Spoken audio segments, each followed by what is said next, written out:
வணக்கம் நேர்களே, இன்னைக்கு நாம பார்க்கக்கூடிய பதிவு செப்டம்பர் மாத பலன்கள். செப்டம்பர் மாதத்துல கிரகங்களின் கோச்சார நிலவரங்கள் அப்படின்னு பார்க்கும்போது 3ஆம் தேதி அந்த செப்டம்பர் மாதம் சுக்கிரன் ஆகப்பட்டவர் தன்னுடைய சொந்த ஆட்சி வீடான துலாம் ராசிக்கு பெயர்ச்சி ஆகிறார். 17ஆம் தேதி சூரியன் ஆகப்பட்டவர் ஆட்சியிலிருந்து கன்னி ராசிக்கு பெயர்ச்சி ஆகிறார். அடுத்து இந்த இந்த மாதத்துல 8ஆம் தேதி செப்டம்பர் மாதம் பாத்தீங்கன்னா புதன் ஆகப்பட்டவர் தன்னுடைய உச்ச வீடான அந்த கன்னி ராசிக்கு பெயர்ச்சி ஆகிறார்.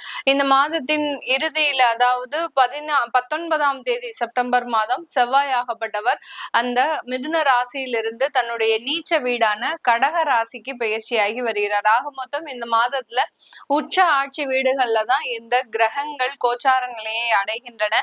அதுல இந்த கடக ராசியில காலபுருஷனுக்கு கடக ராசியில குரு பகவான் உச்சம் பெற்றும் செவ்வாய் பகவான் நீச்சம் பெற்றும் இருக்கக்கூடிய காலத்தன்மைகள் எந்தெந்த மாதிரியான ஒவ்வொரு ராசி என்பவர்களுக்கும் ஒரு பலனை கொடுக்க போகுது, மாற்றங்களை கொடுக்க போகுது அப்படின்றத இந்த பதிவுல தெளிவா பார்க்க போறோம். இந்த சேனலை முதன்முறையா பாக்குறீங்க அப்படின்னா சப்ஸ்கிரைப் பண்ணிக்கோங்க, பெல் பட்டன்ல ஆல் ஆப்ஷன் சூஸ் பண்ணிக்கோங்க. ரிஷப ராசி என்பர்கள் காலபுருஷனுக்கு இரண்டாம் இடம் தான் நம்ம தனஸ்தானம்னு சொல்றோம்.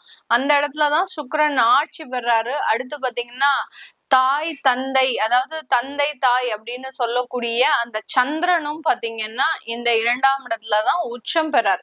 அந்த சந்திரன் உச்சமாகிற இடம் தான் பாத்தீங்கன்னா தனஸ்தானமாக இருக்குது சுக்கிரன் ஆட்சி பெறும்போதும். இந்த இடத்துல இருக்கக்கூடிய இந்த ரிஷப ராசி என்பவர்கள் எப்போதுமே பாத்தீங்கன்னா கொடுக்கிற கையாதான் இருப்பாங்க. மற்றவர்களுக்கு உதவி செய்யக்கூடிய ஒரு நபர்கள். ரொம்ப எந்த அளவுக்கும் பெரிய அளவுக்கு அந்த உதவி செய்யணும் வந்துடுச்சுன்னா எந்த விஷயத்திலையும் பின்வாங்கவே மாட்டாங்க. அந்த அளவுக்கு அந்த கொடுக்கிற இடத்துல இருக்கக்கூடிய இந்த ரிஷபராசி என்பவர்களுக்கு இந்த மாதத்துல மிகப்பெரிய அளவுக்கு பொருளாதார வளர்ச்சிகள் அப்படின்றது கண்டிப்பாக இருக்கும். ஆனால் அந்த பொருளாதார வளர்ச்சிகள் கடன் ரீதியாக வளர்ச்சிகளாக இருக்கக்கூடிய ஒரு அமைப்பு இருக்கு. கடன் வாங்கணும் அப்படின்ற மாதிரியான சில அமைப்புகளும் இந்த ரிஷபராசி என்பவர்களுக்கு இருக்கக்கூடிய ஒரு நேரம்.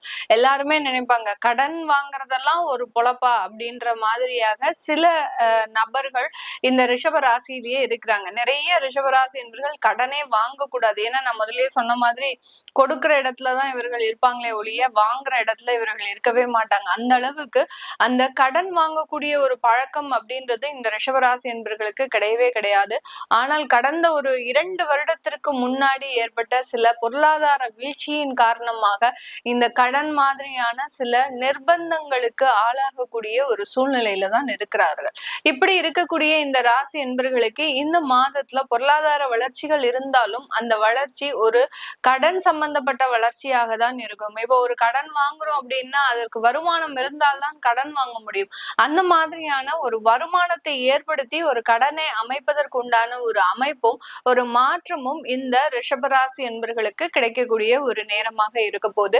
இந்த இடத்துல தாயார் சம்பந்தப்பட்ட இடத்துல கொஞ்சம் தேவையில்லாத உடல்நல குறைவுகள், அவங்க மீது இருக்கக்கூடிய சில கோபதாபங்கள், இதெல்லாமே இந்த மாதத்துல கொஞ்சம் நிறைவுக்கு வருவதற்குண்டான ஒரு நேரமாக இருக்கும். அம்மா கூட எப்போதுமே ஒரு சண்டை போட்டு வீட்டுல ஒரு நிம்மதி இல்லாமல் அந்த மாதிரியான சில ஒரு சச்சரவான ஒரு வாழ்க்கையை அனுபவித்து கொண்டிருக்கக்கூடிய இந்த ரிஷபராசி என்பவர்களுக்கு இந்த ஒரு மாதம் பாத்தீங்கன்னா ஒரு நிம்மதியான ஒரு வாழ்க்கை அமைப்பை ஏற்படுத்தக்கூடிய ஒரு நேரமாக தான் இருக்கும். இந்த இடத்துல இந்த ரிஷபராசி என்பவர்கள் ரொம்ப கவனமாக இருக்க வேண்டிய ஒரு அமைப்பு அப்படின்னு பாத்தீங்கன்னா உங்களுடைய குழந்தைகள் சம்பந்தப்பட்ட விஷயத்துல ரொம்ப கேர்ஃபுல்லா இருக்கணும்.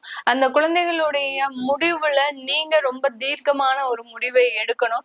அப்படி எடுத்தாதான் உங்களுக்கு அதுல இருந்து சில பிரச்சனைகள் வராம இருக்கும். அப்படி இல்லாத பட்சத்துல அந்த குழந்தைகள் ஆசைப்படுறாங்க, அவங்களுடைய ஆசைதான் நமக்கு ரொம்ப முக்கியம் அப்படின்ற மாதிரியான ஒரு கண்மூடித்தனமான ஒரு பாசத்தோடு சில டிசிஷன்ஸை எடுக்கும் போது இந்த மாதம் இந்த ரிஷபராசி என்பவர்களுக்கு அந்த குழந்தைகள் ரீதியான சில தொந்தரவுகளும் ஏற்படுவதற்குண்டான ஒரு நேரம்.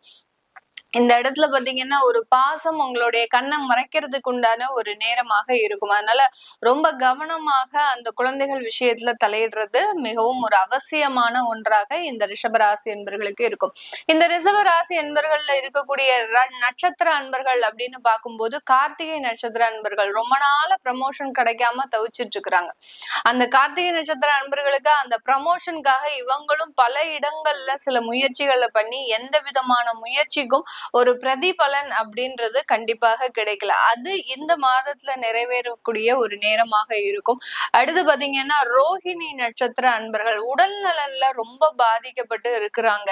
ஏதோ ஒரு சின்ன சின்ன தொந்தரவுகள் திடீர்னு இருந்தாப்புல ஒரு வைரல் ஃபீவர், ஸ்டொமக் பெயின், அடுத்து பாத்தீங்கன்னா வயதானவர்களாக இருக்கிறாங்க அப்படின்னா அடிக்கடி கீழே விழறது, இது எல்லாமே இந்த ரோஹிணி நட்சத்திர அன்பர்களுக்கு இருக்கு. அதுலயும் பாத்தீங்கன்னா இளம் வயதினர்கள் அதிகப்படியாக அல்சர் சம்பந்தப்பட்ட சில பிரச்சனைகளை அனுபவிச்சுட்டு இருக்கிறாங்க. அதாவது ஒரு கேஸ்ட்ரிக்கா இருக்கும், ஆனா அந்த கேஸ்ட்ரிக்க கூட தாங்க முடியாத ஒரு சிச்சுவேஷன்ல தான் இந்த ரிஷபராசி என்பர்கள் அந்த உடல் ரீதியான சில பிரச்சனைகளை அனுபவிச்சுட்டு இருக்கிறாங்க.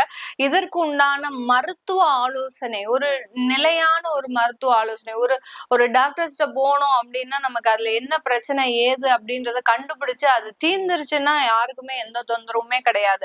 அதுவும் இழுத்துக்கிட்டே இருக்கு. ஒரு 2 மாசத்துக்கு மேலாக நிறைய டாக்டர்ஸ பார்த்துட்டோம், எங்களால அதுக்கு உண்டான தீர்வே கிடைக்க மாட்டேங்குது அப்படின்னு சொல்லக்கூடிய இந்த ரோஹிணி நட்சத்திர அன்பர்களுக்கு அந்த உடல் ரீதியான சில தொந்தரவுகள் இருந்து வெளியில வரக்கூடிய ஒரு நேரம். அந்த உடல் சுவர் இருந்தாதான் சித்திரம். அந்த மாதிரியா ரோஹிணி நட்சத்திர அன்பர்களுக்கு அந்த உடல் நலன் தான் இப்ப ரொம்ப முக்கியமாக இருக்கு. வருமானம், குடும்பம் அதெல்லாமே 2வது பட்சம்தான்.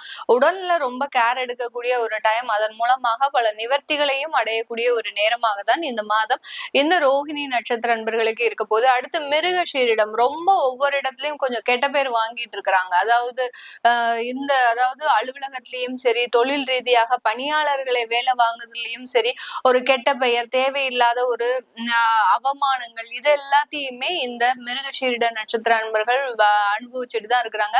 இந்த இடத்துல நீங்க கவனிக்க வேண்டிய ஒரு விஷயம் என்ன அப்படின்னா, நீங்க பல நாட்களாக வைத்துட்டு இருக்கக்கூடிய சில மனவேதனைகளை இந்த இடத்துல நீங்க வெளிக்காட்டிட்டு இருக்கிறீங்க. அது எல்லாத்தையுமே இந்த மாதம் நீங்க கொஞ்சம் கட்டுக்குள் கொண்டு வரக்கூடிய ஒரு நேரம். இந்த கிரக கோச்சார நிலவரங்கள் உங்களுக்கு இந்த மாதிரியான சில உணர்ச்சி வசப்படக்கூடிய சில விஷயங்களை கண்ட்ரோல் பண்ணி இதன் மூலமாக பெரிய பதவிகள், நல்ல ஒரு அந்தஸ்து, அதுக்கப்புறம் பாத்தீங்கன்னா அலுவலகத்துல ஒரு புகழ், மதிப்பு, மரியாதை, எந்த அலுவலகத்துல நீங்க ஒரு மதிப்பிழந்து காணப்படுகிறீர்களோ அந்த இடத்துல ஒரு மதிப்போட, ஒரு புகழோட இந்த நபர் வந்தார்னா இவருக்கு இந்த மாதிரியான ஒரு முக்கியத்துவம் அப்படின்ற மாதிரியான ஒரு சிறப்பா நீங்க செயல்படுவதற்குண்டான ஒரு நேரமாக தான் இந்த மிருகஷீரிட நட்சத்திர அன்பர்களுக்கு இருக்க போகுது. ஆக மொத்தம் இந்த ரிஷபராசி என்பர்கள் பல நாட்களாக இருந்த சில தொந்தரவுகள், அடுத்து பாத்தீங்கன்னா தேவையில்லாத வழக்கு சம்பந்தப்பட்ட பிரச்சனைகள், இதுல இருந்து எல்லாம் நிவர்த்தி ஆகிறதுக்குண்டான ஒரு நேரமாக தான் இருக்கும்.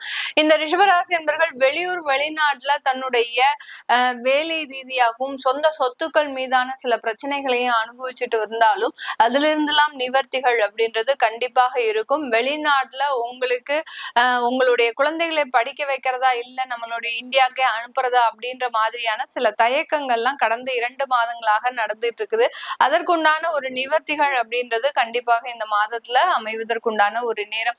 இதெல்லாமே நம்ம பொதுவாக அந்த கோச்சார கிரகங்களின் நிலவரங்கள், மாத பலன்கள் சொல்லும் போது மாத கிரகங்களாகப்பட்ட அந்த சுக்கிரன், சூரியன், புதன், இந்த மாதிரியான கிரகங்களினுடைய இடம் பெயர்ச்சிகளை வைத்துதான், நகர்வுகளை வைத்துதான் நம்ம அந்த மாத பலன்களை கணிக்கிறோம்.